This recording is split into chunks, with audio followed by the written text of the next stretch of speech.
নবী সাল্লাল্লাহু আলাইহি ওয়াসাল্লাম বলেছেন কিয়ামতের আগে শেষ জামানায় 30 জন ভণ্ড নবীর আগমন ঘটবে। কতজন? তার মধ্যে 4 জন হবে মহিলা। 4 জন কি হবে? মহিলা। 30 জন ভণ্ড নবীর আগমন ঘটবে কিয়ামতের আগে আগে। একজন তো আমাদের কন্টিনেন্টেও আছে, আছে না? নাম বলবো? নাম বলতে আমার ঘৃণা লাগে, এই জন্য নাম বলি না। মুহাম্মদ সাল্লাল্লাহু আলাইহি ওয়াসাল্লামের পরে কেউ যদি নবুয়ত দাবি করে এবং কেউ যদি তাদেরকে অনুসরণ করে এবং এই ধর্মে কাউকে দীক্ষিত করায়, কোনো সন্দেহ নাই এ ব্যক্তি সুস্পষ্ট কাফের। যদি মুসলিমদের হাতে পলিটিক্যাল পাওয়ার থাকতো এদের বিরুদ্ধে যুদ্ধ ঘোষণা করতে হতো, কিন্তু আফসোস এখন আমাদের হাতে সেসব ক্ষমতা নাই। যাদের হাতে আছে তারা এই বিষয়গুলো খুব একটা বোঝে না, কারণ ধর্ম আর রাজনীতি তারা আলাদা করে ফেলেছে। ধর্ম একদিকে, পলিটিক্স আরেকদিকে। আপনি পলিটিক্যাল লাইফে পলিটিক্স করবেন আর ধর্মীয় লাইফে আপনি ধার্মিক থাকবেন। এটা আমাদের এখন নতুন একটা তত্ত্ব। চলতে থাক, দেখা যাক কতদিন পর্যন্ত এগুলো চলতে পারে।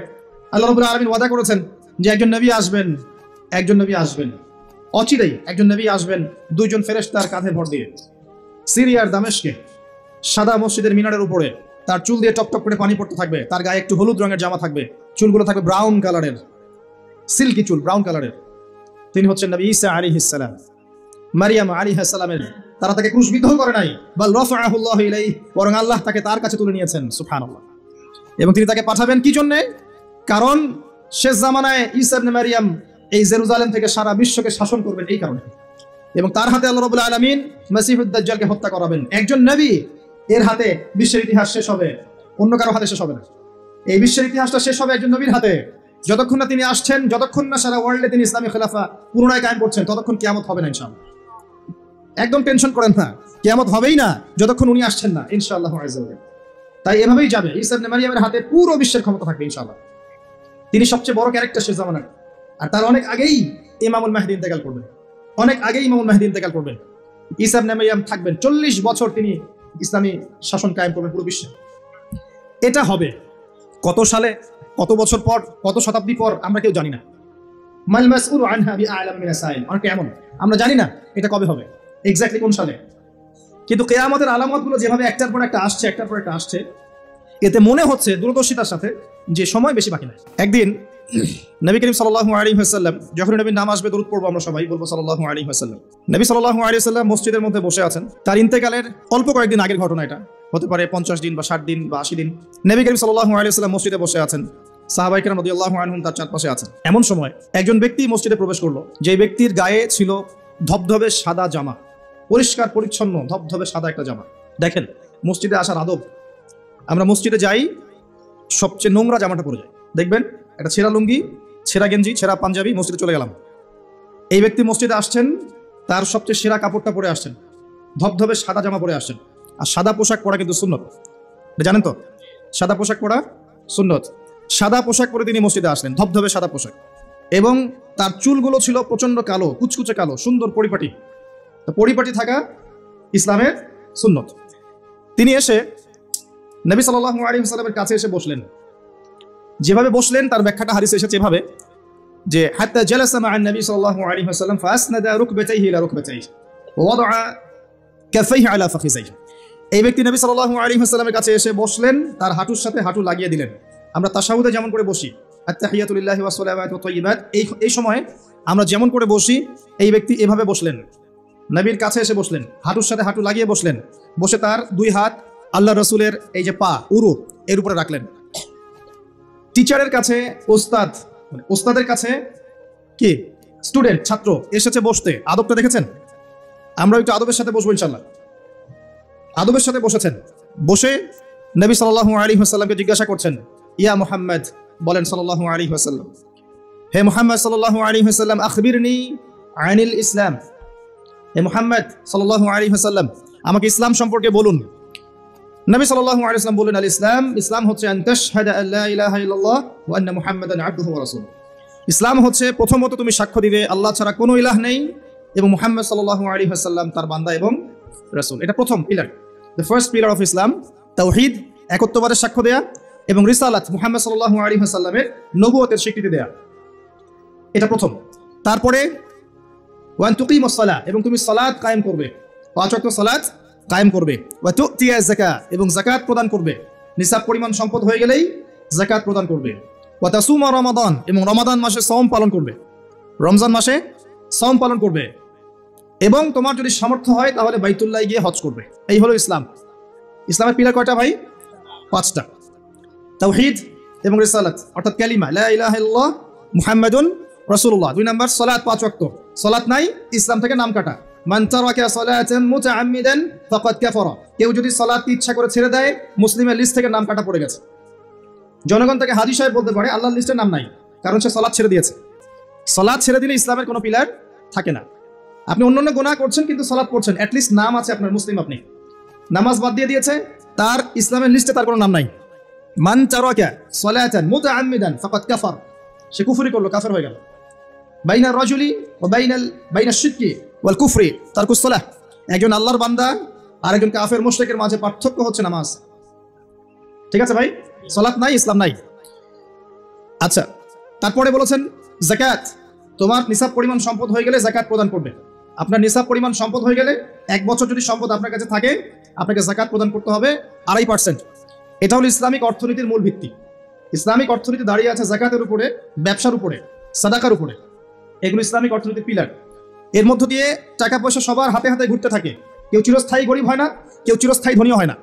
একটা সাম্য বজায় থাকে। আর কেউ ধনী হয়ে গেলেও তার সম্পদে গরিবের হক থাকে, যাকাত, তখন সেটা তাকে দিতে হয়। এভাবে ইসলামিক ইকোনমিক্স ঘুরতে থাকে। পক্ষান্তরে সুদের মধ্য দিয়ে এক শ্রেণীর মানুষ দিন দিন ধনী হতে থাকে, আর এক শ্রেণীর মানুষ দিন দিন গরিব হতে থাকে। এটা সুদের ফলাফল। এর ফলশ্রুতিতে বিশ্বের একটা অংশ দিন দিন ধনী হয়েছে, আর বাকি অংশগুলো গরিব হয়েছে। এবং এটা আমি অনেকদিন বলেছি, মায়ের সাথে জেনার মতো অপরাধ, আল্লাহ এবং তার রাসূলের সাথে যুদ্ধের মতো অপরাধ। 36টা জেনা করলে যে পাপ হয়, 1 দিরহাম সুদ খেলে সেই পাপ হয়। যে ব্যক্তি সুদ খায়, যে দেয়, যে লিখে রাখে, যে সাক্ষী থাকে, সবাইকে নবীজি বলেছেন সমান অপরাধী। এগুলোর সাথে সম্পৃক্ত থেকে কেউ যদি আশা করে যে আমি পরকালে নবীর সুপারিশ পাবো, হাউজে কাউসারের পানি পাবো, কবরের প্রশ্ন উত্তর দিতে পারবো, ওই ব্যক্তির চাঁদে গিয়ে থাকা দরকার, পৃথিবীতে থাকার দরকার নাই। পৃথিবী বুদ্ধিভিত্তিক মানুষদের জন্য, অজ্ঞদের জন্য নয়। 3 নাম্বার যাকাত। 4 নম্বরে বলেছেন রমাদান মাসে সওম রাখবেন। রমাদান আমাদের সামনে আছে, রমাদানকে নিয়ে আমি কয়েকটা লেকচার দিয়েছি পর্যন্ত। তো মূল কথাগুলো আবার বলছি আপনাদেরকে। রমজান মাসে সবচেয়ে বেশি সময় দিবেন আল কোরআনকে। পারবেন ইনশাল্লাহ? কোরআন খতম করবেন রমজান মাসে, কোরআন তিলাওয়াত করবেন বেশি বেশি, অর্থটা বোঝার চেষ্টা করবেন। যারা হাফেজ আছেন তারা এটাকে চর্চা করবেন, হিফজে চর্চা করবেন। রমাদান মাসে কোরআন শেখাবেন, শিখবেন। রমজান মাসে 5 ওয়াক্ত নামাজ জামাতে পড়ার চেষ্টা করবেন, যাকাতগুলো দিয়ে দেওয়ার চেষ্টা করবেন। কম খাওয়ার অভ্যাস করবেন, কম খাওয়ার অভ্যাস করবেন। বেশি বেশি বাজার ঘাটে যাবেন না, আল্লাহর জিকিরে, তাসবিহ তাহলিলে, আল্লাহর কাছে দোয়া ইস্তেগফারে সময় কাটাবেন। দান সদকা বাড়িয়ে দিবেন রমজান মাসে, দান সদকা বাড়িয়ে দিবেন। বেশি বেশি মানুষকে ইফতার করাবেন, তারাবির সালাত জামাতে পড়বেন। সম্ভব হলে শেষ দশকে ইতিকাফ করবেন, কারণ ওই দশকে কি আছে? লাইলাতুল কদর। শেষের দশকের বিজোর রাতে লাইলাতুল কদর আছে। 21, 23, 25, 27, 29 এর মধ্যে একটা রাত হচ্ছে লাইলাতুল কদর। আপনি এক রাত জাগবেন, হাজার হাজার মাস ইবাদত করেন নাকি পেয়ে যাবেন ইনশাআল্লাহ। এই সুযোগ পাওয়া যাবে সবসময়? আল্লাহ পাক কবুল করুন, আমিন। রমজানে কাজগুলো বেশি বেশি করবেন। এরপরে বলা হয়েছে যদি সামর্থ্য থাকে তুমি হজ করবে। হজ সবার উপরে ফরজ নয়, যাদের সামর্থ্য আছে তার উপরে হজ করা ফরজ। আমাকে বলা হয়নি যে টাকা পয়সা ধার করে হজ করতে, বলা হয়েছে? বলা হয়নি। হজের সামর্থ্য হলে আপনি হজ করবেন। আর হজ করবেন আল্লাহর তাওহীদ শেখার জন্য, আলহাজ টাইটেল পাওয়ার জন্য নয়। একটা আলহাজ টাইটেল পেয়ে যাব আর মানুষের ঘরে ঘরে গিয়ে বলবো আমি হাজী সাহেব, আমাকে মনোনীত করেন, এই জন্য হজ করবেন না। হজ করবেন আল্লাহর সন্তুষ্টির জন্য, ইব্রাহিম আলাইহিস সালামের সুন্নাহ তরিকা শেখার জন্য। ওই যে কাবা ঘর কার সুন্নতের সাথে জড়িত? ইব্রাহিম আলাইহিস সালাম। ওই যে কুরবানি করছি আমরা কার সুন্নতের সাথে জড়িত? ইব্রাহিম এবং ইসমাইল আলাইহিস সালাম। সাফা মারওয়া সাই করছেন কার সুন্নত? তার স্ত্রী ইসমাইল এবং হাজারা আলাইহিস সালাম। সবকিছু দেখবেন তাদের সাথে সম্পৃক্ত। শয়তানকে পাথর মারা কার সুন্নাহ? ওই যে ইব্রাহিম আলাইহিস সালাম। ইব্রাহিমী তাওহীদের একত্ববাদের চেতনা শিখতে হয় হজে গিয়ে। এটা আইওয়াশ করার নাম নয়, আলহাজ টাইটেল নেওয়ার জন্য নয়। আল্লাহ পাক বোঝার তৌফিক দান করুন। মানুষের আমলের মধ্যে যদি রিয়া থাকে, রিয়া, এই আমলগুলোকে আল্লাহ পাক ধুলো বানিয়ে উড়িয়ে দিবেন। আর রিয়া কি জিনিস? মানুষকে দেখানোর জন্য মানুষ আমল করা, মানুষ জানুক যে আমি অনেক বড় আলেম, অনেক বড় দায়ী, অনেক বড় বক্তা, অনেক বড় মুফাসসির, অনেক বড় হাফেজ, অনেক বড় বুজুর্গ। মানুষ আমাকে এটা মনে করুক। অন্যকে দেখানোর জন্য আমল করার সাথে সাথেই আপনার আমল নষ্ট হয়ে যাবে। আর এটা এত সূক্ষ্ম, যেটা সম্পর্কে নবী সাল্লাল্লাহু আলাইহি ওয়াসাল্লাম বলেছেন, অন্ধকার রাতে কালো পাথরের উপরে কালো পিঁপড়া যদি হেঁটে যায়, বোঝার চেষ্টা করে, অন্ধকার রাতে কালো একটা পাথর, এর উপর কালো পিঁপড়া হেঁটে যাচ্ছে, বোঝা যাবে? তার শব্দ কি দেখা যাবে, শোনা যাবে? রিয়াটা এমন সূক্ষ্ম, বোঝা যায় না।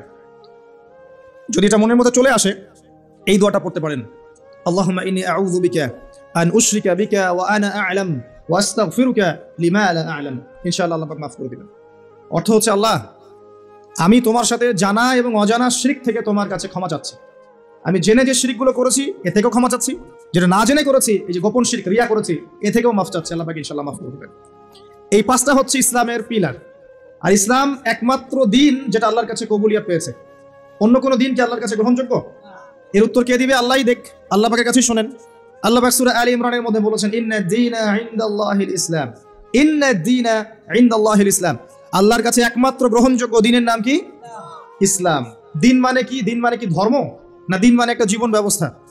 ইসলাম কি একটা শুধু ধর্মের নাম, না ইসলামের প্রত্যেকটা বিষয়ের সমাধান আছে? কোনটা? ধর্মের সমাধান ইসলামে নাই? কিভাবে আমল করতে হবে ইসলামে নাই? কিভাবে তাওহীদ পালন করতে হবে নাই? কেমন করে সুন্নত স্টাইলে জীবনযাপন করবো নাই? কেমন করে ব্যবসা করবো আছে না নাই? কেমন করে চাকরি বাকরি করবো আছে না নাই? কেমন করে সমাজ চালাবো ইসলামে আছে না নাই? কেমন করে বিশ্ব চালাবো ইসলামে আছে না নাই? কেমন করে অর্থনীতি চালাবো আছে না নাই? কি নাই ইসলামে? কি নাই ইসলামে? মিশকাতুল মাসাবিহ একটা বই আছে না হাদিসের, এই বইয়ের মধ্যে একটা অধ্যায় আছে, দেখবেন মাথার চুল আঁচড়ানোর অধ্যায়। কি অধ্যায়? মাথার চুল কিভাবে আঁচড়াতে হয় এটাও ইসলাম শিখিয়ে দিয়েছে। সুবহানাল্লাহ। অধ্যায় দেখবেন হায়েজ নিফাস অধ্যায়। হায়েজ নিফাস তো বোঝেন, হায়েজ নিফাসের মতো বিষয়ে অধ্যায় রচনা করা হয়েছে এবং এখানে হেদায়েত দেওয়া হয়েছে। অধ্যায় আছে বাথরুম যাওয়া অধ্যায়, মানে ইস্তেঞ্জা করা অধ্যায়, কিভাবে আপনি ইস্তেঞ্জা করবেন, কিভাবে পেশাব পায়খানা করবেন ইসলামে দেওয়া আছে। অধ্যায় আছে খাবার খাওয়া অধ্যায়, কিভাবে খাবার খাবেন, কতটুকু খাবেন, খাওয়ার আগে কি বলবেন, পরে কি বলবেন, লেখা আছে। কি নাই? আপনার বাথরুম থেকে শুরু করে রাষ্ট্র বিশ্ব পর্যন্ত, রাষ্ট্র তো অনেক দূরের কথা, বিশ্ব পর্যন্ত ইসলাম এখানে আছে। বিশ্বে কিভাবে অন্য দেশের সাথে আমাদের মেলামেশা করতে হবে সেটাও বলা আছে। বিশ্বাস হয় না? আল্লাহ সূরা মাইদায় বলেছেন 51 নম্বর আয়াতে, ইয়া আইয়ুহাল্লাযীনা আমানু, হে মুমিনগণ, লা তাত্তাখিযুল ইয়াহুদা ওয়ান নাসারা আউলিয়া, ইহুদি এবং নাসারাদেরকে বন্ধু রূপে গ্রহণ করো না, আউলিয়া রূপে গ্রহণ করো না। এটা ওয়ার্ল্ড অ্যাফেয়ার্স না? বুঝেন কথা? বা'দুহুম আউলিয়া ও বা'দ, এরা একে অপরের বন্ধু। বিশ্বের মধ্যে একটা শক্তি আছে না একে অপরের বন্ধু, ইহুদি খ্রিস্টানদের, যারা প্যালেস্টাইন দখল করে আছে, এদেরকে জায়নিস্ট বলা হয়। আল্লাহ পাক এদের সাথে বন্ধুত্ব করতে নিষেধ করেছেন। তাহলে কোরআনের মধ্যে ভূ রাজনৈতিক বিষয় নাই? কি নাই? সব আছে। একজন মানুষ বিশ্বাস করে কোরআনের সব আছে, হাদিসের সব আছে, ইসলামের সব আছে, কিন্তু আমল করতে গিয়ে পারে না। এই ব্যক্তিকে আল্লাহ পাক মাফ করতে পারেন না? পারেন ইনশাআল্লাহ। আরেকজন ব্যক্তির বিশ্বাসই হয় না যে ইসলামে সব আছে, সে মনে করে ইসলাম এই যুগে চলে না ওই যুগে চলতো, সে মনে করে যে ইসলামে কোরআনে সবকিছু নাই, আংশিক বিষয় আছে, এগুলো আমরা ডিল করবো। ভূ রাজনৈতিক প্রেক্ষাপট, অর্থনীতি, সামাজিক নীতি, পলিটিক্স, এগুলো আমরা ডিল করবো। ইসলাম হচ্ছে তসবিহ, তাহলিল, জিকির, আজকারের নাম। কিছু মানুষ এমনটাও মনে করে, আছে না? এদের জন্য জাহান্নামের আগুন ছাড়া কোনো জায়গা নাই, কোশ্চিন কালেও না। একজন ব্যক্তির আকীদা যদি ঠিক না হয়, তার আমল কোনো কাজে দিবে না। আর একজন ব্যক্তির আকীদা ঠিক আছে, ইসলামের সব আছে, কোরআনের সব আছে, হাদিসের সব আছে, আমি মানতে পারি না, আমি দুনিয়ার কারণে হোক, অন্যান্য চাপের কারণেই হোক, আমার বিভিন্ন স্বার্থের কারণে হোক, আমি মানতে পারছি না, কিন্তু আমি বিশ্বাস করি যে সব ইসলামে আছে, একে আল্লাহ পাক মাফ করতে পারেন। পারেন না? ইনশাআল্লাহ পারেন। অতএব আকীদা পরিষ্কার করেন। আল্লাহ বলছেন, ইন্না দীনা ইনদাল্লাহিল ইসলাম, একমাত্র দিন আল্লাহর কাছে গ্রহণযোগ্য সেটা হলো ইসলাম। কথা বলেন। ইসলাম অর্থ কি? আত্মসমর্পণ। ইয ক্বালা লাহু রাব্বুহু আসলিম, যখনই তার রব তাকে বলেছেন আত্মসমর্পণ করো, ক্বালা আসলামতু লিরাব্বিল আলামিন, তিনি বলেছেন আমি জগৎসমূহের প্রতিপালকের নিকটে আত্মসমর্পণ করলাম। এই ব্যক্তি কে? ইব্রাহিম আলাইহিস সালাম। যখনই আল্লাহ বলেছেন আত্মসমর্পণ করো, তিনি বলেছেন আত্মসমর্পণ করলাম। তিনি তো আমাদের নাম রেখেছেন মুসলিম, তাই না? হুয়া সাম্মাকুমুল মুসলিমিন। আল্লাহ বলছেন সন্তানকে আর তার মাকে রেখে আসো কাবা ঘরের পাশে, মরুভূমিতে, জনমানব শূন্য জায়গায়। তিনি বলছেন না যে আল্লাহ এর পিছনে যুক্তি কি, ওকে রেখে আসবো, এর পিছনে দর্শন কি, এর পিছনে বৈজ্ঞানিক ব্যাখ্যা কি? জিজ্ঞাসা করেছেন? ইব্রাহিম আলাইহিস সালাম জিজ্ঞাসা করেছেন, রেখে এসেছেন। একবার আল্লাহ পাক বলেছেন সন্তানকে জবাই করে দাও। ইব্রাহিম আলাইহিস সালাম বলেছেন কি জন্য জবাই করবো আল্লাহ, বাচ্চা মানুষ, এর পিছনে যুক্তি কি আল্লাহ, এর পিছনে দর্শন কি, বৈজ্ঞানিক ব্যাখ্যা কি? জিজ্ঞাসা করেছেন? যখন আল্লাহ যে আদেশ করেছেন আসলামতু লিরাব্বিল আলামিন, আমি আত্মসমর্পণ করলাম, সারেন্ডার, এর নাম ইসলাম। প্রত্যেকটা বিষয়ের পিছনে যুক্তি থাকবে, দর্শন থাকবে, বিজ্ঞান থাকবে, কিন্তু এগুলোর সীমাবদ্ধতা আছে, আল্লাহর জ্ঞানের কোনো সীমাবদ্ধতা নাই। কথা কি বুঝতে পারছেন? একটু কথা ধরতে হবে। ইসলাম আত্মসমর্পণের নাম। আত্মসমর্পণের মধ্য দিয়ে শান্তি অর্জন করা। একজন ব্যক্তি যদি আত্মসমর্পণ না করে শান্তি পাবে? শান্তি পাবে না, ওর ভিতরটা অস্থির হয়ে থাকবে। যখন সে আল্লাহর প্রতি পূর্ণ বিশ্বাসী হবে যে আল্লাহ পাকের প্রতিটা বিধানই আমার কল্যাণের জন্য, তখন দেখবেন মনে শান্তি চলে এসেছে। আর যদি অশান্ত থাকে, না এটা ঠিক হতেও পারে, নাও হতে পারে, সংশয়বাদী হয়, বুদ্ধিবাদী হয়, বা অভিজ্ঞতাবাদী হয়, বা সমন্বয়ী মতবাদে বিশ্বাস করে, বা অন্যান্য দার্শনিক মতবাদগুলোতে বিশ্বাস করে, ভোগবাদী হয়, বস্তুবাদী হয়, দেখবেন সে মনে শান্তি পাবে না। তো ইসলাম মানে কি ভাই? আত্মসমর্পণের মাধ্যমে শান্তি অর্জন করা। আল্লাহ পাক যদি আপনাকে বলেন 5 ওয়াক্ত সালাত পড়তে হবে, আপনি কি জিজ্ঞাসা করবেন কেন পড়বো, যুক্তি কি, বিজ্ঞান কি পিছনে জিজ্ঞাসা করবেন? যুক্তি বিজ্ঞান দর্শন সব সমস্যার সমাধান দিতে পারে? পারে? আমরা তো মনে করি পারে। যুক্তি, বিজ্ঞান, দর্শন সমস্ত সমস্যার সমাধান দিতে পারে? এত সহজ? আমরা যে বেঁচে আছি, আমাদের দেহের মধ্যে একটা রূহ আছে, আত্মা আছে। আত্মার সংজ্ঞা দিতে পেরেছে বিজ্ঞান, দর্শন, যুক্তি দিতে পেরেছে? আত্মা কাকে বলে, কত প্রকার, কি কি, কঠিন না তরল না বায়বীয় বলতে পেরেছে? সুবহানাল্লাহ। অথচ আত্মা বলে কি কিছু নাই? এই যে গাছের প্রাণ আছে, এই প্রাণ একটা রূহ না, আত্মা না? একটা পিঁপড়ার মধ্যে আত্মা আছে না? একটা পশু পাখির মধ্যে আত্মা আছে না? কিছু একটা তো আছে যার জন্য জীবিত আছে। যখন ডেড তখন কিছু একটা নাই যেটা তার মধ্যে ছিল। কি ছিল না? আত্মা, রূহ, সোল, এটা সংজ্ঞা দিতে পারবে? পারবে না। ফিলোসফিতে আমরা যতগুলো তত্ত্ব পড়েছি, কেউই আজ পর্যন্ত আত্মার সঠিক ডেফিনেশন দিতে পারে না। যাই হোক, ওইদিকে আমি যাচ্ছি না। মূল বিষয়টা হচ্ছে, ইসলামের প্রত্যেকটা বিষয়কে আপনি যুক্তি, বিজ্ঞান, দর্শন দিয়ে প্রমাণ করতে পারবেনই, জরুরি না। কারণ এগুলোর সীমাবদ্ধতা আছে, আল্লাহর ওহীর কোনো সীমাবদ্ধতা নাই। এগুলোর জ্ঞান সসীম, আল্লাহর জ্ঞান অসীম। কথা কি বুঝতে পারছেন? আল্লাহর জ্ঞানে সবকিছু ধরে, আমাদের বুদ্ধিতে সবকিছু কখনোই ধরবে না। ধরতে পারলে তো আমরাই রব হয়ে যেতাম, নাউজুবিল্লাহ। ইসলাম ছাড়া অন্য দিন চলবে কিনা প্রশ্ন, উত্তর আল্লাহ দিচ্ছেন সূরা আল ইমরানের মধ্যেই। ওয়ামান ইয়াবতাগি গায়রাল ইসলামি দীনান ফালাই ইউকবালা মিন, কেউ যদি ইসলাম ছাড়া অন্য কোনো জীবন ব্যবস্থা তালাশ করে, ফালাই ইউকবালা মিন, আরবি যারা জানে টুকটাক ব্যাকরণ তারাও জানে, লা ইউকবালা, কোশ্চিন কালেও কবুল করা হবে না। কখনো হবে এমন না, ফালাই ইউকবালা, কোশ্চিন কালেও কবুল করা হবে না, ফুল স্টপ। কেউ যদি ইসলাম ছাড়া অন্য কোনো জীবন ব্যবস্থা তালাশ করে, ইসলাম ছাড়া অন্য কোনো তন্ত্র, মন্ত্র, দর্শন ইত্যাদি তালাশ করে, এগুলোর মধ্যে সবকিছুর সমাধান খোঁজে, এগুলো আনুগত্য করে, আল্লাহ বলছেন কোশ্চিন কালেও ওর কাছ থেকে কোনো আমল কবুল করা হবে না। ওয়া হুয়া ফিল আখিরাতি মিনাল খাসিরিন, এবং পরকালে সে ব্যক্তি খাসিরিন, ক্ষতিগ্রস্তদের অন্তর্ভুক্ত হবে ইনশাআল্লাহ তাআলা। বেস কি ইসলামের? ভিত্তি কি? কোরআন এবং হাদিস। যদি কেউ বলে আমি কোরআন মানি, হাদিস মানি না, সুস্পষ্ট কাফের। কেউ যদি বলে আমি কোরআন মানি, নবীর হাদিস মানি না, সুস্পষ্ট কাফের, কোনো সন্দেহ নাই। সন্দেহ আছে? কোরআন এবং হাদিস এই দুটো পিলারের উপরে দাঁড়িয়ে আছে ইসলাম। ইজমা কিয়াস আছে, কিন্তু মূল থিম হচ্ছে কোরআন এবং হাদিস, এর উপর দাঁড়িয়ে আছে ইসলাম। এটাই একমাত্র দিন আল্লাহর কাছে যেখানে সমস্ত বিষয়ের সমাধান আছে। এর বাইরে অন্য কোনো দিন কেউ যদি খোঁজে, কোশ্চিন কালেও কবুল করা হবে না। এবং আরো একটা শর্ত আছে, কোরআন এবং হাদিস যেভাবে নবীজি বুঝেছেন, তার সাহাবীরা বুঝেছে, ওইভাবেই বুঝতে হবে, নতুন কোনো বুঝ চলবে না। কথা কি বুঝতে পারে নাই? কোরআন এবং হাদিসের কিছু ব্যাখ্যা আছে না, এই ব্যাখ্যাগুলো নিজে মন গড়া করবো না নবীর ব্যাখ্যা নিব? একটা আয়াত আছে কোরআনের মধ্যে, তোমরা সেহরি করো, পানাহার করো, যতক্ষণ না সাদা সুতা কালো সুতা থেকে আলাদা করা যায়।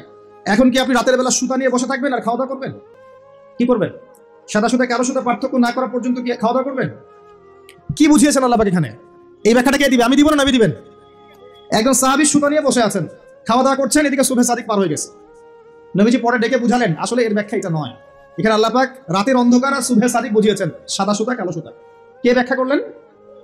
নিজে স্বয়ং নবী সাল্লাল্লাহু আলাইহি ওয়াসাল্লাম। আরবি জানার পরেও, আরবি জাতীয়তাবাদে থাকার পরেও, আরবি ভাষা বোঝার পরেও সাহাবী ব্যাখ্যা করতে পারলেন না। আর এত সহজ আপনি অনুবাদ পড়ে ইসলামের ব্যাখ্যা করে ফেললেন। অনুবাদ পড়েই, তাফসির পড়ে কোরআন নতুন নতুন মন করা ব্যাখ্যা করা শুরু করলেন। কোরআন এবং হাদিসের ওই ব্যাখ্যাই নিতে হবে যে ব্যাখ্যা সাহাবী করেছেন অথবা নবী সাল্লাল্লাহু আলাইহি ওয়াসাল্লাম করেছেন, প্রমাণিত। তাদের থেকে আসতে হবে, নিজের মন করা কোনো ব্যাখ্যা চলবে না। তবে ইস্তেহাদ চলবে। কি চলবে? ইস্তেহাদ মানে একটা মাসআলা দেয়া আছে, এই মাসআলার আলোকে আপনি অন্য মাসআলা বের করতে পারবেন। যেমন আল্লাহ পাক বলেছেন মাদক খেও না, মাদক খেও না, এটা হারাম, ছেড়ে দাও। আচ্ছা, এখন এখানে তো কোরআনে তো সিগারেট শব্দ নাই, এখানে তো ইয়াবা শব্দ নাই, এখানে তো এই যে ফেন্সিডিল শব্দ নাই, গাঁজা শব্দ নাই, আফিম নাই, যেগুলো আপনাদের এখানে চাষ হয়, তাই না? তামাক নাই, এগুলো নাই। তো কোরআনে যেহেতু নাই, তাহলে খাওয়া যাবে। ব্যাপারটা কেমন? কোরআনে মূলনীতি দেওয়া আছে না? এখন যে কোনো বস্তুই যাই মাদকতা সৃষ্টি করবে সেটাই হারাম, সিম্পল। এই যে ইস্তেহাদ করলেন আপনি, এটার অপশন আছে, এর দরজা খোলা আছে, কিন্তু নতুন মন করা ব্যাখ্যা চলবে না। অন্যান্য সমস্ত ধর্মের ভালো ভালো জিনিসগুলোকে নিয়ে নতুন একটা ধর্ম চালু করলেন আর সবাইকে ওইদিকে ডাকছেন, এইসব তন্ত্রমন্ত্র ইসলাম বিশ্বাস করেন। চূড়ান্ত সঠিক রিলিজিয়ন ইসলাম, এখানে সমস্ত কিছু সমাধান আছে, এখানেই সবকিছু আছে, এর বাইরে কিছু নাই। হ্যাঁ, ইসলামের কল্যাণের সাথে যদি কোনো কিছু মিলে যায়, ওই বিষয়টা নিতে আমাদের কোনো আপত্তি নেই। কিন্তু কোরআন সুন্নাহর মূলনীতির সাথে কোনো কিছু যদি না মেলে, সেটা মানতে মুসলিমরা কোশ্চিন কালেও বাধ্য নয়। এবং তালগোল পাকিয়ে সমস্ত ধর্মের কিছু নিয়ে একটা নতুন ধর্ম তৈরি করার অধিকার আল্লাহ কাউকে দেন নাই। এটা একটা প্রবৃত্তির দাসত্ব, নতুন ধর্ম। এটা একটা মানব সৃষ্ট ধর্ম। যে ব্যক্তি এগুলোতে বিশ্বাস করবে, সে ইসলাম থেকে খারিজ হয়ে যাবে ইনশাআল্লাহ। ওয়া হুয়া ফিল আখিরাতি মিনাল খাসিরিন। খুব সতর্ক থাকবেন, কোরআন সুন্নাহে যা আছে চূড়ান্ত, এর বাইরে কিচ্ছু নাই হকের, এর বাইরে আসলে কিছু নাই, এটাই চূড়ান্ত। যদি কোনো কিছু মিলে যায় কোরআন সুন্নাহর সাথে, মানতে আপত্তি নাই। যদি না মেলে, মুসলিম না মানাই তোমার জন্য ওয়াজিব, না মানাই তোমার জন্য ফরজ। আল্লাহ পাক বোঝার তৌফিক দান করুন, আমিন। আর একটা বিষয় হচ্ছে, এই ইসলাম কি নতুন কোনো ধর্ম কিনা? উত্তর, জি না। সৃষ্টির শুরু থেকে শেষ পর্যন্ত ইসলামই আছে, এর বাইরে কিছু নাই। আদম আলাইহিস সালাম মুসলিম ছিলেন, ইব্রাহিম আলাইহিস সালাম মুসলিম ছিলেন, নবী মুসা আলাইহিস সালাম বনু ইসরাঈলের নবী, ইহুদিদের নবী, তিনি মুসলিম ছিলেন। ঈসা ইবনে মারইয়াম নাসারাতের নবী মুসলিম ছিলেন। মুহাম্মদ সাল্লাল্লাহু আলাইহি ওয়াসাল্লাম মুসলিম ছিলেন। যত নবী রাসূল এসেছেন সবাই একটা ধর্ম নিয়ে এসেছেন, এর বাইরে কোনো ধর্ম নিয়ে আসেন নাই। কিন্তু এক একটা রিলিজিয়ন ছিল এক একটা অঞ্চলের জন্য, একটা সম্প্রদায়ের জন্য, নির্দিষ্ট সময়ের জন্য, স্থান এবং কালের জন্য। কিন্তু কোরআন এবং সুন্নাহ সমস্ত মানব জাতির জন্য। সুবহানাল্লাহ। এই কোরআন এবং সুন্নাহ শুধু মুসলিমদের সম্পত্তি নয়, এটা সমস্ত মানব জাতির সম্পত্তি। তো এটা যদি কেউ মনে করে যে ইসলাম নতুন ধর্ম, মুহাম্মদ সাল্লাল্লাহু আলাইহি ওয়াসাল্লাম নিজে এটা প্রবর্তন করেছেন, এটা মিথ্যাবাদী। ইসলাম চির প্রাচীন, চির নতুন, চির আধুনিক। কথা কি বুঝতে পারছেন? ইসলাম নতুন কোন ধর্ম নয়। একদম নূহ থেকে শুরু করে, আদম থেকে শুরু করে মুহাম্মদ সাল্লাল্লাহু আলাইহি ওয়াসাল্লাম পর্যন্ত সবাই একই দাওয়াত দিয়ে গেছেন, কুলু লা ইলাহা ইল্লাল্লাহ তুফলিহুন। তোমরা সবাই বলো লা ইলাহা ইল্লাল্লাহ, আল্লাহ ছাড়া কোনো ইলাহ নাই, সফল হয়ে যাবে ইনশাআল্লাহ। ওয়ালাকাদ বাআসনা ফি কুল্লি উম্মাতির রাসূলা আন ইবুদুল্লাহ ওয়াজতানিবুত তাগুত। আল্লাহ বলেন আমি প্রত্যেকটা সম্প্রদায়ে নবী পাঠিয়েছি, রাসূল পাঠিয়েছি এই দুইটা দাওয়াত দিয়ে, আল্লাহর ইবাদত করো, তাওহীদে থাকো, শিরক করো না, আর তাগুতকে বর্জন করো, আল্লাহ বিরোধী শক্তিগুলোকে বর্জন করে দাও। এটাই ছিল দাওয়াতের মূলনীতি।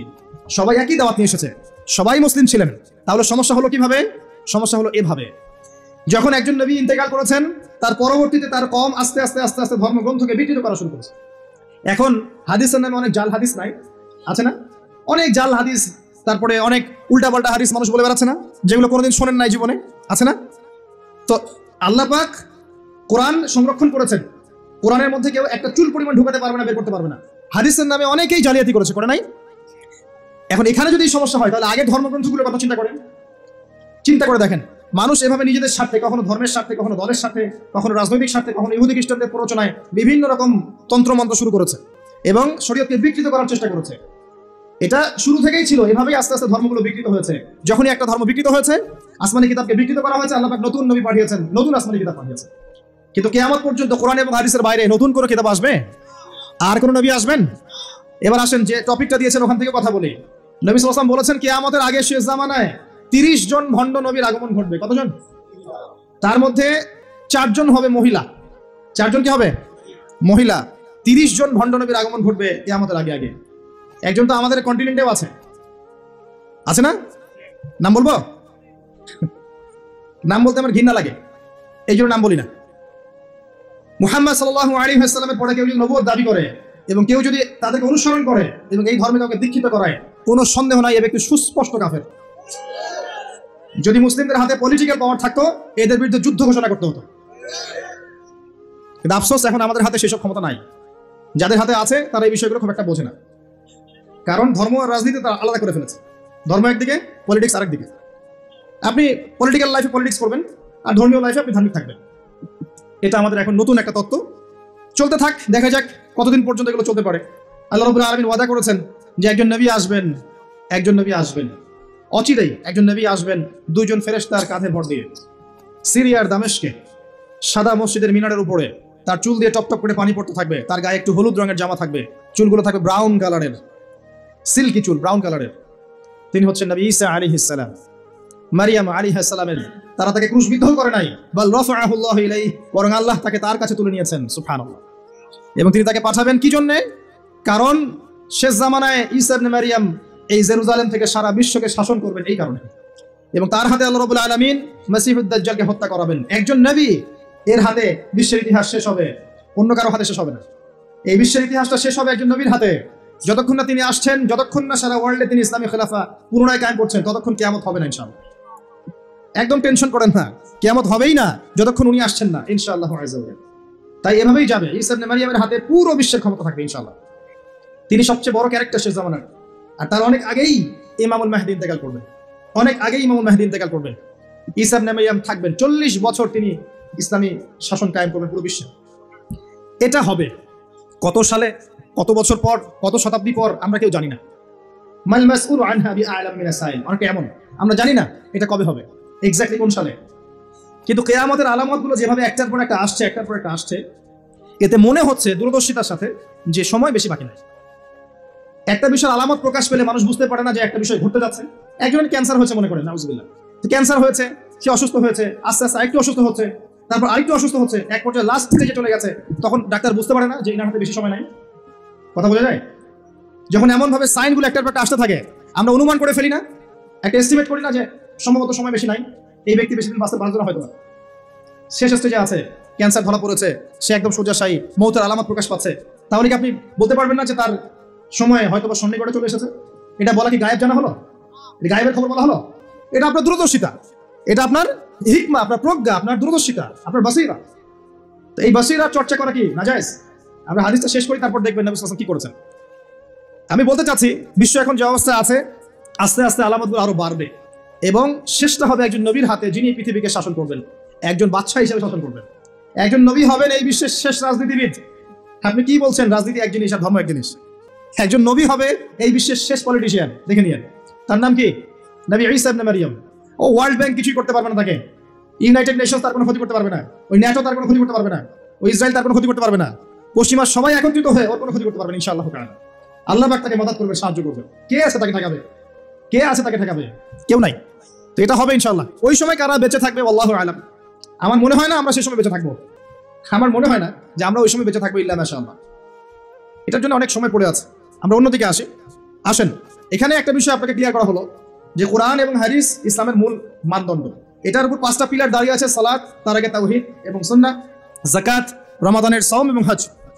এটাকে নিয়ে একটা ইসলাম দিন, কমপ্লিট কোড অফ লাইফ, জীবনের সব ক্ষেত্রে সমাধান আছে। এর বাইরে অন্য কোনো দিন তালাশ করলে জাহান্নামে যাবে। অন্য সব ধর্ম নিয়ে একটা নতুন ধর্ম বানালে জাহান্নামে যাবে। ইসলাম যেভাবে আছে এভাবেই বুঝতে হবে, নবীর বুঝ অনুযায়ী, সাহাবে কেরামের বুঝ অনুযায়ী। এর বাইরে কোনো নতুন বুঝ চালু করলেও বাতিল হবে, গণ্য হবে না। মানে আমিনা আমালান লাইসা আলাইহি আমরুনা ফাহুয়া রাদ। কেউ যদি ইসলামের নামে নতুন কোনো তন্ত্রমন্ত্র চালু করে যার পক্ষে আমাদের কোনো দলিল নাই, সেটা প্রত্যাখ্যাত, নবী সাল্লাল্লাহু আলাইহি ওয়াসাল্লাম বলেছেন। এবার আসেন দ্বিতীয় প্রশ্ন। এই ব্যক্তি প্রশ্ন করছেন, কোন ব্যক্তি? ওই যে সাদা পোশাক, কালো চুল, হাঁটুর সাথে হাঁটু লাগিয়ে বসে আছেন, যাকে আরবের কেউ দেখে নাই, নতুন মুখ মনে হচ্ছে। এবার তিনি প্রশ্ন করছেন, ইয়া মুহাম্মদ, বলেন সাল্লাল্লাহু আলাইহি ওয়াসাল্লাম, আখবিরনি আনিল ঈমান, আমাকে ঈমান সম্পর্কে বলুন। নবীজি বলছেন, আল ঈমান, ঈমান হচ্ছে আন তুমিনা বিল্লাহ, তুমি আল্লাহর প্রতি বিশ্বাস করবে, 1, ওয়া মালাইকাতিহি, ফেরেশতা মণ্ডলীর প্রতি বিশ্বাস করবে, 2, ওয়া কুতুবিহি, আসমানি কিতাব সমূহের প্রতি বিশ্বাস করবে, 3, ওয়া রাসূলিহি, সমস্ত নবী রাসূলের প্রতি বিশ্বাস করবে, এটা 4, 5, ওয়াল ইয়াউমিল আখির, পরকালের প্রতি বিশ্বাস করবে, 6, ওয়াল কদরি খায়রি ওয়া শাররি, তাকদীরের ভালো মন্দের প্রতি বিশ্বাস করবে। ঈমানের পিলার কয়টা ভাই? কয়টা? সুবহানাল্লাহ, 5টা হলো। আমার সাথে বলেন, 1 নাম্বার কি? আল্লাহর প্রতি 2 নাম্বার বলেন মালায়েকার প্রতি বিশ্বাস, 3 নাম্বার ভুলে গেছেন, আসমানি কিতাব সমূহের প্রতি বিশ্বাস, 4 নাম্বার রাসূলগণের প্রতি ঈমান, 5 নাম্বার ওয়াল ইয়াউমিল আখির, মানে কি? পরকালের প্রতি ঈমান, 6 নাম্বার ভাগ্য তাকদীরের ভালো মন্দের প্রতি ঈমান। মনে থাকবে? ঈমানের পিলার 6টা। কয়টা? 6টা। ইসলামের পিলার কয়টা ছিল? 5টা। এই 6টা পিলারকে আবার 3টা কাজ করতে হবে। কয়টা কাজ? 1 নাম্বার তাসদীক বিল জিনান, আপনাকে অন্তর থেকে বিশ্বাস করতে হবে, এগুলোকে অন্তর দিয়ে বিশ্বাস করতে হবে। আব্দুল্লাহ বিন উবাই মুনাফিকের মতো মুখ দিয়ে স্বীকৃতি শুধু নয়, অন্তর দিয়ে বিশ্বাস করতে হবে।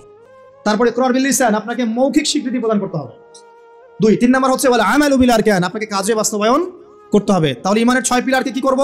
3 কাজ করব। কয় কাজ? 3 কাজ। 1 নাম্বার অন্তরে বিশ্বাস, 2 নাম্বার বলেন মুখে স্বীকৃতি, 3 নাম্বার কাজে বাস্তবায়ন। কেউ যদি বলে আমি মনে বিশ্বাস করি, আমার নামাজ না পড়লেও চলবে? কেউ যদি বলে আমি মনে অনেক বিশ্বাস করি, যাকাত না দিলেও চলে, আমার চলবে? অনেকে তো এখন এমনও বলে যে আমার নামাজ, রোজা, হজ, যাকাত কিছুরই দরকার নাই, আমি মারিফাতের উচ্চ আসনে পৌঁছে গেছি, বলে না? আছে না এরকম ভণ্ডপীর? আছে না? সাবধান, ঈমান আমল হারাবেন না। ওয়া'বুদ রাব্বাকা হাত্তা ইয়াতিয়াকাল ইয়াকিন, নবী সাল্লাল্লাহু আলাইহি ওয়াসাল্লামকে বলা হয়েছে শেষ পর্যন্ত, মউত আসার আগ পর্যন্ত তুমি আল্লাহর ইবাদত করতে থাকো। আর এখন এক শ্রেণী মানুষ বলছে নামাজ, রোজা, হজ, যাকাত আমাদের লাগে না, সাধারণ মানুষের লাগে। আমরা তো পৌঁছাই গেছি জায়গা মতো। কোথায় পৌঁছাই গেছেন ভাই? সুবহানাল্লাহ। তো 3টা কাজ করাই জরুরি। অন্তরে বিশ্বাসও যেমন করতে হবে, মুখে স্বীকৃতি দিতে হবে এবং কাজে বাস্তবায়ন করতে হবে। আল্লাহ পাক তৌফিক দান করুন, আমিন। কাজে বাস্তবায়ন করতে গিয়ে আপনার দ্বারা ভুল ত্রুটি হতে পারে, কবিরা গুনাহও হতে পারে। আপনি সুদ খেয়ে ফেলতে পারেন, জিনা করে ফেলতে পারেন, আপনি কি বলবো হারাম খেতে পারেন, কবিরা গুনাহ করে ফেলতে পারেন, মিথ্যা বলতে পারেন, গীবত করতে পারেন, ইত্যাদি ইত্যাদি। অনেক বড় বড় পাপ করতে পারেন কাজ করতে গিয়ে। তখন আপনার জন্য তওবার দরজা খোলা আছে না নাই? মৌত পর্যন্ত তওবার দরজা খোলা আছে না নাই? আপনার জন্য তওবার দরজা খোলা আছে, আপনি তওবা করে ফিরে আসতে পারবেন। কেউ যদি কবিরা গুনাহ করে, সে কি কাফের হয়ে যাবে? তাকে কি হত্যা করা লাগবে না। ইসলামের নামে যারা সন্ত্রাসবাদ ছড়িয়েছে, এরা এই আকীদায় বিশ্বাস করে। খারেজি আকীদাটাকে বলা হয়, কি বলা হয়? খারেজি আকীদা। যারা মনে করে কবিরা গুনাহ করলেই মানুষকে হত্যা করা যায়, সে হত্যাযোগ্য, এটা মনে করেই তারা মুসলিম কান্ট্রিগুলোর মধ্যে এই যে সন্ত্রাসবাদ ছড়িয়েছে। আকীদা বুঝতে পারছেন কোন জায়গায়? এই জায়গায় সমস্যা। আহলে সুন্নাহ ওয়াল জামায়াতের আকীদা হচ্ছে কবিরা গুনাহ করলেই কোনো ব্যক্তি কাফের হয়ে যায় না, বরং সে ব্যক্তি ফাসিক বা জালেম হতে পারে, তার তওবার দরজা খোলা আছে, শেষ পর্যন্ত তওবা করতে পারবে ইনশাআল্লাহ। কোন অবস্থায় তার মউত হবে সেটা আল্লাহ দেখবেন, আমার জাজ করার কোনো দরকার নাই। আছে কোনো দরকার নেই। আল্লাহ পাক আমাদেরকে বোঝার তৌফিক দান করুন, আমিন। এটা 2 নম্বর প্রশ্ন। রাত অনেক গভীর হচ্ছে, আমি অল্প করে আলোচনা করবো ইনশাআল্লাহ, একটু অপেক্ষা করেন। 3 নম্বর প্রশ্নে চলে আসেন। এই ব্যক্তি প্রশ্ন করছেন 3 নম্বর। কোন ব্যক্তি ভাই? ওই যে হাঁটুর সাথে হাঁটু লাগিয়ে বসে আছেন, তার গায়ে কি রঙের জামা আছে? তার চুল কেমন? তাকে চেনা যায়? পরিচিত না অপরিচিত? অপরিচিত। তিনি তৃতীয় প্রশ্ন করছেন, ইয়া মুহাম্মদ সাল্লাল্লাহু আলাইহি ওয়াসাল্লাম আখবিরনি আনিল ইহসান, আমাকে ইহসান সম্পর্কে বলুন। ইহসান কি জিনিস এই সম্পর্কে আমাকে বলেন। এবার আমাদের নবীজি বলছেন, আল ইহসান, ইহসান হচ্ছে আন তা'বুদাল্লাহা কাআন্নাকা তারাহ। খুব ভালো করে বোঝেন এই জায়গাটা। আন তা'বুদাল্লাহা কাআন্নাকা তারাহ, তুমি এমন ভাবে আল্লাহর ইবাদত করবে যেন তুমি আল্লাহকে দেখতে পাচ্ছ। কথা কি বুঝতে পারছেন? তুমি এমন ভাবে আল্লাহর ইবাদত করবে যেন তুমি আল্লাহকে দেখতে পাচ্ছ, মানে আল্লাহ কনসিয়াসনেস। আপনি নামাজ পড়ছেন, মনে মনে চিন্তা করছেন আল্লাহ আমাকে দেখছেন। আপনি ব্যবসা করতে বসেছেন, মাপছেন, ওজন দিচ্ছেন, একটু কম বেশি দেওয়ার সুযোগ আছে, কাস্টমার দেখছেন আপনাকে, কিন্তু আপনি চিন্তা করছেন আল্লাহ আমাকে দেখছেন। আপনি কি বুঝতে পারছেন কি বুঝতে পারছি? আপনাকে একটা বিল পাস করতে দেওয়া হয়েছে, আপনার সুযোগ আছে এখানে দুর্নীতি করার, আপনাকে টেবিলের তল দিয়ে টাকাও দেওয়া হয়েছে, আপনি নেওয়ার আগে চিন্তা করছেন যে আল্লাহ আমাকে দেখছেন। আপনি আপনার বান্ধবীর সাথে পড়াশোনা করছেন ফ্রি মিক্সিং এ, আপনার বান্ধবী আপনাকে প্রপোজ করছে, চলো আমার সাথে একটু কফি খাও, চলো না একটু ঘুরে আসি, বান্দরবান ঘুরে আসি, চলো না একটু ঘুরে আসি। ঘুরলে কি সমস্যা? বন্ধু বান্ধব একসাথে ঘুরতেই পারে, আর আমি তো তোমাকে ভালোবাসি, তোমাকে বিয়ে করবো, সমস্যা কোথায়? তাই না ভাই? তখন আপনি চিন্তা করছেন যে আল্লাহ আমাকে দেখছে, আল্লাহ আমাকে দেখছে। আপনার সামনে সুযোগ আছে সুদের টাকা খাওয়ার, আপনি চিন্তা করছেন যে আল্লাহ আমাকে দেখছে। সামনে আপনার জমি আছে, আপনি তামাক লাগাবেন না কলা চাষ করবেন, এখন তামাক লাগাতে গিয়ে চিন্তা করছেন আল্লাহ আমাকে দেখছেন। আমি কি বোঝাতে পারছি ভাই? এইভাবে প্রতিটা কাজ করা যে আল্লাহ আমাকে দেখছেন, এই চেতনার নাম হচ্ছে ইহসান। কি নাম? এটা অনেক উচ্চ পর্যায়ে। এই পর্যায়ে গেলে মানুষ আল্লাহর মারিফত পেয়ে যায়, এই পর্যায়ে গেলে মানুষ আল্লাহকে পেয়ে যাবে ইনশাআল্লাহ তাআলা। যখন একজন মানুষ প্রতিটা কাজে ফিল করবে যে আল্লাহ আমাকে দেখছেন। এই যে আপনি রোজা রাখবেন, খাবেন না, পানাহার করবেন না, বাথরুমে গিয়ে পানি খেতে পারেন না, কেউ দেখবে? কেন খান না? কি জন্য খান না? মনে করেন না যে আল্লাহ আপনাকে দেখছেন? এইটাই হলো ইহসান, যে আপনি চিন্তা করছেন আল্লাহ আমাকে প্রতিটা কাজেই দেখছে। আপনি আল্লাহ বিরোধী কোনো কাজ করতে পারি না, আল্লাহ আমাকে দেখছেন। আমি কারোর মধ্যে জুলুম করতে পারি না, আল্লাহ আমাকে দেখছেন। বোনের সম্পত্তি আত্মসাৎ করতে পারি না আমি, আল্লাহ আমাকে দেখছেন। নামাজ না পড়ে আমি বাসায় ঘুমিয়ে থাকতে পারি না, আল্লাহ আমাকে দেখছেন। যাকাত না দিয়ে আমি থাকতে পারি না, আল্লাহ আমাকে দেখছেন। রমজানের রোজা না রেখে আমি থাকতে পারবো না, আল্লাহ আমাকে দেখছেন। আমি পর্দা না করে বেহায়ের মতো চলতে পারি না, আল্লাহ আমাকে দেখছেন। এই চেতনার নাম কি? ইহসান। মনে থাকবে ভাই। নবীজি বলছেন আনতা আবুদুল্লাহ কাআন্নাকা তারাহ ওয়া ইল্লাম তাকুন তারাহ। আর তুমি যদি আল্লাহকে সচক্ষে দেখতে না পারো, কারণ আল্লাহকে তো দুনিয়ার চোখ দিয়ে দেখা সম্ভব না, এটা মনের চোখ দিয়ে ফিল করা যে আল্লাহ আমার কাছে আছে। যদি তুমি আল্লাহকে দেখতে না পারো তাহলে জেনে রেখো ওয়া ইল্লাম তাকুন তারাহ ফাইন্নাহু ইয়ারাক, যে আল্লাহ পাক তোমাকে দেখছেন। এই চেতনা লালন করো। আমরা অনেক চেতনার কথা বলি না, এখন সবচেয়ে বড় এবং গুরুত্বপূর্ণ চেতনা হচ্ছে আল্লাহর চেতনা, আল্লাহর অস্তিত্বের চেতনা। আল্লাহ আমাকে দেখছেন, এই চেতনা, এটা যথেষ্ট জান্নাতে যাওয়ার জন্য। কোনো মানুষ যদি এভাবে চিন্তা করে যে আল্লাহ আমাকে দেখছেন, আমি আল্লাহকে দেখতে পাচ্ছি না, তো কি হয়েছে? আল্লাহ আমাকে দেখছেন। এই ব্যক্তি কি পাপ করতে পারবে? এই ব্যক্তি গোপনেও কি পাপ করতে পারবে? যদি পাপ করেও ফেলে তার মধ্যে অনুশোচনা আসবে না? আল্লাহ আমাকে দেখেছেন। যদি পাপ করেও ফেলে দেখবেন 2 রাকাত নামাজ পড়ে বলছে আল্লাহ আমাকে মাফ করে দাও। আমাদের চলতে ফিরতে পাপ হতে পারে, স্পেশালি যুবকদের পাপ বেশি হতে পারে।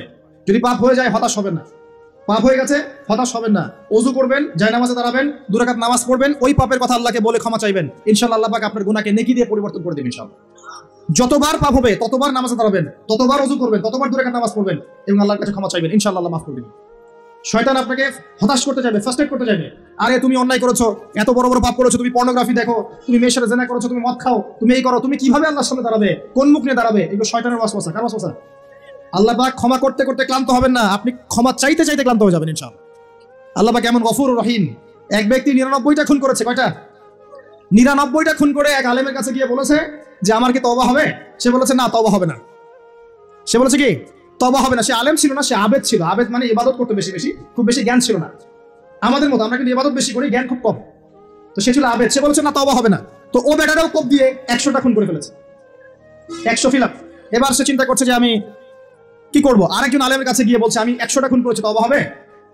তো এই আলেম সত্যিকারের আলেম ছিলেন, তিনি বলেন হ্যাঁ তওবা হবে, তুমি ইস্তেগফার করো এবং এই এলাকা থেকে চলে যাও, অন্য এলাকায় গিয়ে থাকো, অন্য একটা এলাকায় গিয়ে থাকো, এখানে তোমার স্মৃতি জড়িত আছে, অন্য জায়গায় হিজরত করে গিয়ে থাকো। তো সে ব্যক্তি চলে গেল, যাওয়ার পথে তার মৃত্যু হয়ে গেছে। আল্লাহ পাকের ফেরেশতা চলে এসেছে, আযাবের ফেরেশতা এবং জান্নাতের ফেরেশতা, তারা নিজেদের মধ্যে এখন তর্ক করছে কে রূহটা নেবে, আত্মাটা কে নেবে। ওই যে রূহ কাকে বলে সায়েন্সকে জিজ্ঞাসা করেন, সায়েন্সের প্যান্ট খারাপ হয়ে যাবে, রূহ কাকে বলে উত্তর দেবে।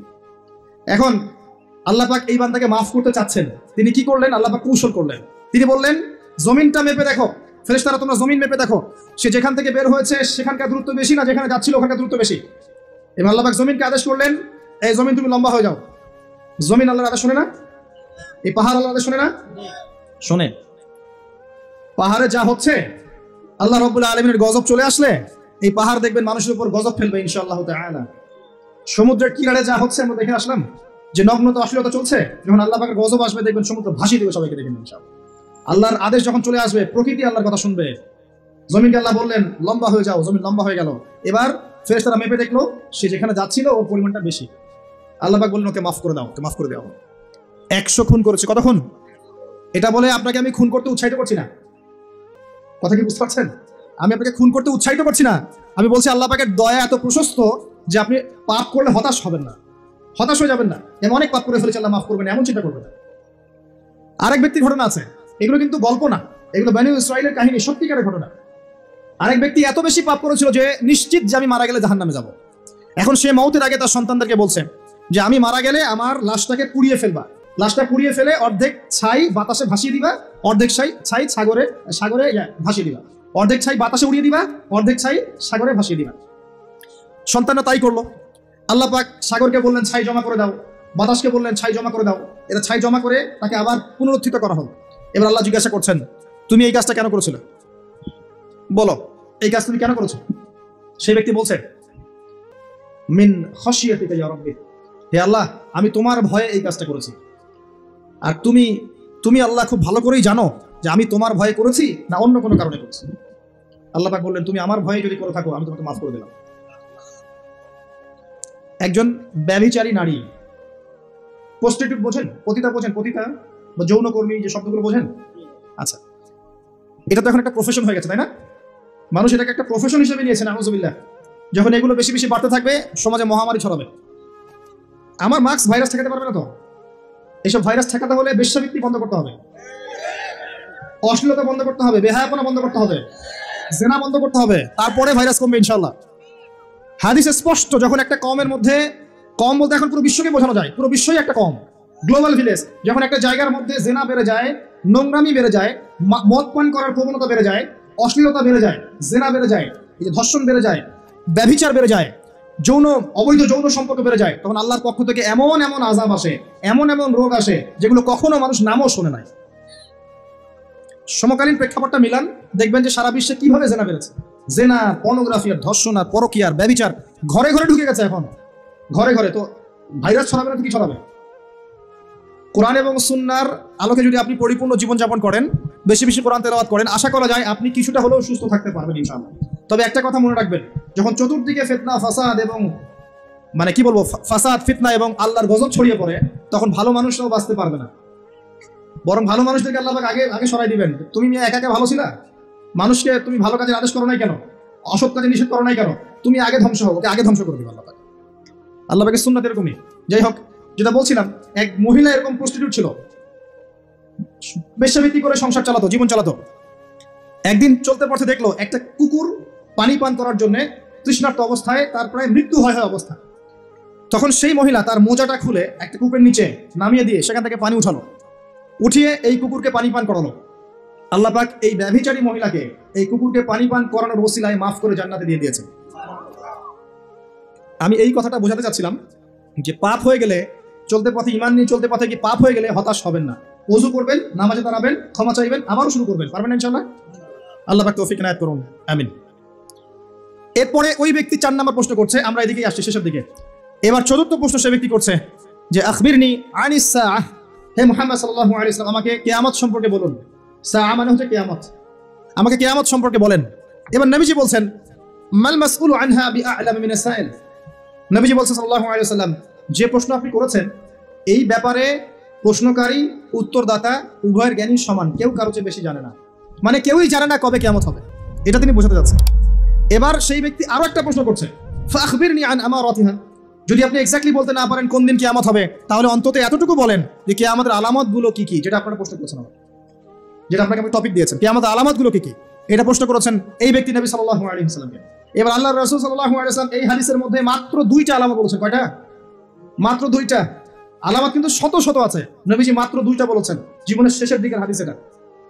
1 নাম্বার তিনি বলেছেন ওয়া আন তালিদাল আমাতু রাব্বাতুহা, যখন তোমরা দেখবে হে মানব জাতি, যখন তোমরা দেখবে যে দাসী তার মনিবকে জন্ম দিচ্ছে, দাসী তার মালিককে জন্ম দিচ্ছে, দাসী তার মালিককে জন্ম দিচ্ছে, আপনি কি কিছু বুঝলেন দাসী কেমন করে তার মালিককে জন্ম দিবে? কিভাবে দিবে? দাসী কিভাবে তার মালিককে জন্ম দিতে পারে? কয়েকটা ব্যাখ্যা আছে, আমি 3টা ব্যাখ্যা আপনাকে বলছি। 1 নম্বর ব্যাখ্যা হচ্ছে, এটা হচ্ছে উল্টা বোঝানো হচ্ছে, উল্টা। দাসী মনিবকে জন্ম দেয় না সচরাচর। শেষ জামানায় কিয়ামতের আগে আগে সমাজের ন্যায় অন্যায়, ভালো মন্দ, হক বাতিল ইত্যাদির মানদণ্ড উল্টে যাবে। মানুষ ন্যায়কে মনে করবে অন্যায়, অন্যায়কে মনে করবে ন্যায়। মানুষ সত্যকে মনে করবে মিথ্যা, মিথ্যাকে মনে করবে সত্য। সত্যবাদীকে বলবে মিথ্যাবাদী, মিথ্যাবাদীকে বলবে পরম সত্যবাদী। খেয়ানতকারীকে বলবে আমানতদার, আমানতদারকে বলবে চরম খেয়ানতকারী। সমাজের অবস্থা এমন হয় নাই? সুবহানাল্লাহ। এটা হচ্ছে আখিরুজ জামানের কোন সাইনের জন্য অপেক্ষা করছেন? এগুলাই আনতালিদাল আমাতু রাব্বাতুহা, এটা একটা ব্যাখ্যা। আরেকটা ব্যাখ্যা হচ্ছে পিতা মাতার সাথে দাস দাসীর মতো আচরণ করা হবে। এটা হচ্ছে না এখন? এটাও শেষ জামানার হাদিসে এসেছে যে মানুষ সম্পত্তির জন্য পিতাকে হত্যা করবে, সন্তান সম্পত্তির জন্য মাকে হত্যা করবে, ভাই ভাইকে হত্যা করবে, বোন বোনকে হত্যা করবে, এবং প্রতিবেশী প্রতিবেশীকে হত্যা করবে। এই পরিস্থিতি নাই ভাই? দেখতে পান না চারপাশে? এগুলো দেখার জন্য কি খুব বেশি ডিগ্রি সার্টিফিকেট দরকার আছে? অনেক বড় আলেম হওয়ার দরকার আছে? 2 চোখ দিয়ে দেখতে পারেন না? পিএইচডি করার দরকার আছে? আপনি এমনি বুঝতে পারবেন, যদি আপনার মধ্যে সামান্য পরিমাণ দূরদর্শিতা থাকে আপনি বুঝতে পারবেন। এটাই হচ্ছে সমাজের সিচুয়েশন। যেই মায়ের পায়ের নিচে জান্নাত, সেই মাকে এখন সম্পত্তির জন্য হত্যা করা হয়। যেই বাবার সন্তুষ্টিতেই সন্তানের জান্নাত, ওই বাবাকে বৃদ্ধাশ্রমে রেখে আসা হয়। ওই যে লাইভে এসে আত্মহত্যা করে যায় মানুষ। সুবহানাল্লাহ, সুবহানাল্লাহ। যেই বাবা মা সারাটা জীবন নিজে খেয়ে না খেয়ে সন্তানকে লালন পালন করে, শেষ বয়সে সেই বাপ মাকে দেখার কেউ থাকে না। নিজে যখন হাঁটতে পারতো না, বাবা ওর হাত ধরে হাঁটায়। বাবা যখন হাঁটতে পারে না, বাবার হাতে লাঠি ধরা দেয়, ও হাত ধরে হাঁটতে পারে না। সন্তান হিসেবে আমরা এখন অপদার্থ, নোংরা প্রজন্ম, এই যে বুদ্ধি প্রতিবন্ধী টিকটক প্রজন্ম। না জানে বাপের সম্মান, না জানে মায়ের সম্মান, না জানে বাপ কি জিনিস, না জানে মা কি জিনিস। যাদের বাবা মা নাই তারা জানে বাবা মা কি জিনিস। আমাদের মধ্যে যাদের বাপ মা মারা গেছে তারা জানে বাপ মা কি জিনিস, যাদের বেঁচে আছে তারা জানে না। নবী সাল্লাল্লাহু আলাইহি ওয়াসাল্লাম বলেছেন, ওই ব্যক্তির জন্য ধ্বংস যে ব্যক্তি পিতা মাতাকে পেয়েছে তাদের খেদমত করে জান্নাত লাভ করতে পারে নাই। এই ব্যক্তির জন্য চরম ধ্বংস। পিতা মাতাকে কষ্ট দিয়েন না। মায়ের প্রসব বেদনার 1টা সেকেন্ডের ঋণ আপনি শোধ করতে পারবেন না। আসসালামু আলাইকুম। ভিডিওটা যদি ভালো লাগে তাহলে ভিডিওতে একটা লাইক, কমেন্ট, শেয়ার এবং নতুন দর্শক হয়ে থাকলে অবশ্যই চ্যানেলটা সাবস্ক্রাইব করবেন। ধন্যবাদ।